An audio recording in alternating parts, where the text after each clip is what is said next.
Green Trees, officially episode number 195.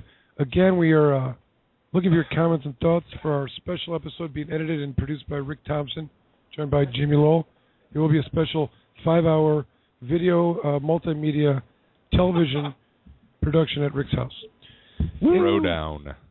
In any event, without further ado, I know we have our guest in the queue. Please wait for us. We have a special event every week, and it begins with this. Ladies and gentlemen, can I please have your attention? I've just been handed an urgent and horrifying news story. And I need all of you to stop what you're doing and listen. And with that being said, Rick Thompson with the news. Hello, everybody. I'm Rick Thompson, as billed. This is the news. It is April 17th, 2014. Well, interesting news today, of course. The House of Representatives had a big hearing. I'm sure we'll be talking about that later in regards to saliva testing. But let's talk about some national news. A new study links casual marijuana use with significant changes in various parts of the brain. Now, using marijuana a few times a week is enough to physically alter critical brain structures, according to a new study published in the Journal of Neuroscience. Hans Breiter, a psychiatrist and mathematician at Northwestern University, said just casual use appears to create changes in brain areas you don't want to change. Now, the brain continues to develop well into the 20s and even into the 30s, said the scientist, who's concerned about long-term impacts of marijuana use on the developing brain. Now, these findings were contradicted by a gentleman named Gregory Germain, a biologist and neuropharmacologist at the Eckerd College in Florida. He said he had no reason to doubt the new study's findings, but worries generally about any marijuana research that's funded by federal agencies like the Office of National Drug Control Policy, which, as we know, is charged with limiting drug use. Now, the research in question was supported by grants from the National Institutes of Health, as well as the ONDCP. Now, if Germain quotes, "If you're getting money from the drug czar's office, that money's not going to continue if you don't end up publishing something that at least supports the general story of the danger of drug abuse," he said. He said it doesn't surprise him that heavy pot smoking might make it difficult for students to reach their intellectual potential, but still, he says, quote, listen to this, guys, "If it were my child, even with this study, I'm more comfortable with young people having a casual marijuana habit than drinking regularly," unquote, said the scientist. U.S. Attorney General Eric Holder says he's cautiously optimistic about marijuana legalization in Colorado and Washington State, but he also says he admitted he tried pot in college. Eric Holder jumps on the bandwagon. Asked about his own personal history with cannabis, Holder admitted that he'd used pot in college, calling it, quote, "youthful experimentation," unquote. I think there might have been a feeling that what happened in Washington and Colorado was soon going to be replicated across the country, said Holder, but I'm not sure that's necessarily the case.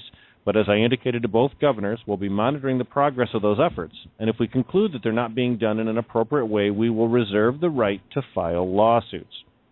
Now, Holder's assessment of marijuana legalization stands in contrast to that of Drug Enforcement Administration Director Michelle Leonhardt. Now, remember, she claimed this month that voters were misled when they voted to legalize at the state level, that Mexican drug lords are setting up shop in Washington and Colorado, and that the United States should never have gone forward with legalization in the first place. Now, Holder also admitted that the Obama administration has made the political decision not to reschedule marijuana from its current federal Schedule I classification. That's very large. That means no accepted medical use as a high risk of abuse for Schedule I, and they don't plan to change it to a less restrictive classification, saying, quote, "when it comes to rescheduling, that should come from Congress." Now, naturally, the Attorney General has the authority to reschedule drugs without input from Congress.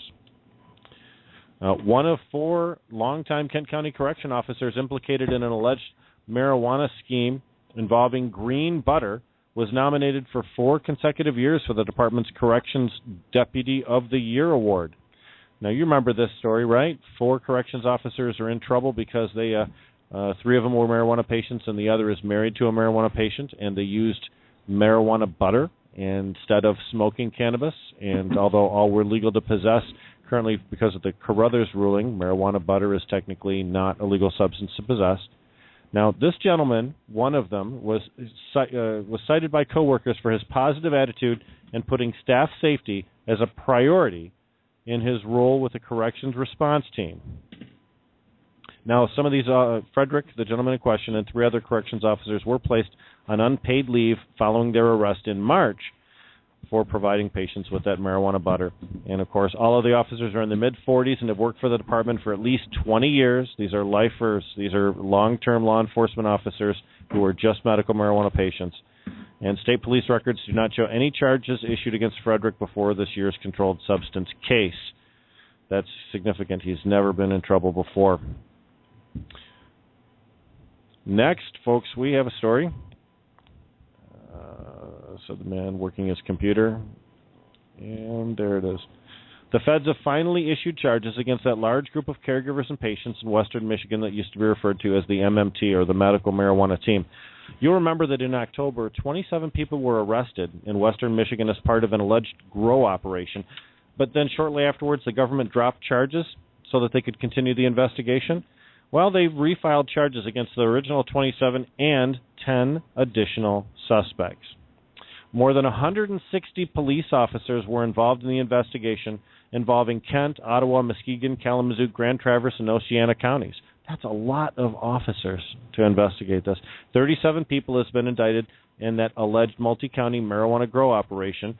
Those indicted include husbands and wives and a father and son team. The police say that Sean Taylor led the grow and distribution operation, the MMT, the Medical Marijuana Team, and that case surrounds the Indo Grow store he operated in Muskegon, as well as a certification service. Federal authorities state that the participants visited a select number of marijuana doctors who visited MMT-held clinics at hotels where people could become patients, and then would name the MMT members as their caregivers. The government has identified 22 grow operations in cities, including Grand Rapids, Muskegon, Kalamazoo, Norton Shores, Grand Haven, Spring Lake, and Wyoming, and authorities have filed papers to have the properties forfeited. And that, my friends, is what it was really all about in the first place. 22 grow operations with properties being forfeited. And, folks, that is the news. It is 4/17. That's April 17th, 3 days before 4/20. It's 2014 is the year. I'm Rick Thompson. Have a good evening.